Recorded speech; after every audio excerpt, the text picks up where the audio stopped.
విజయవాడలోని శ్రీ దుర్గామల్లేశ్వర దేవస్థానం నందు ఆషాఢ మాసం మొదటి రోజున దేవస్థానం వైదిక కమిటీ మరియు దేవస్థానం సిబ్బంది ఆషాఢ మాసం తొలిసారి అమ్మవారికి సమర్పించారు.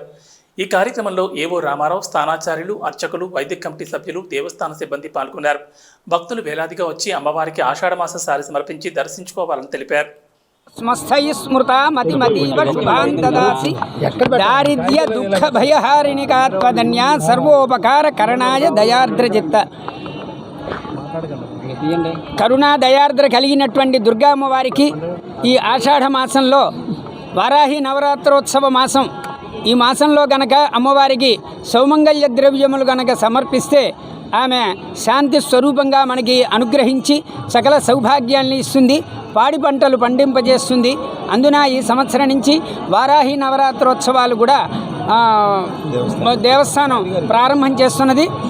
ఈరోజు కలశ స్థాపన, పంచవారాహి మంత్రములు, చండీ రుద్రపారాయణలు, రుద్రహోమములు ఇవన్నీ కూడాను ఈ 9 రోజులు, ఈ 6వ తారీఖు నుంచి 15వ తారీఖు వరకు కూడాను ఈ కార్యక్రమాలు జరుగుతాయి.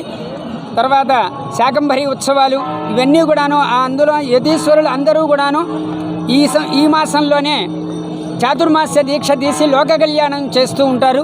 అటువంటి యొక్క విశేషమైనటువంటి ఈ మాసంలో అమ్మవారిని కనుక దర్శనం చేసుకుంటే అందరికీ కూడాను ఆయురారోగ్య ఐశ్వర్యాలు సకల సౌభాగ్యాలు సిద్ధిస్తాయి.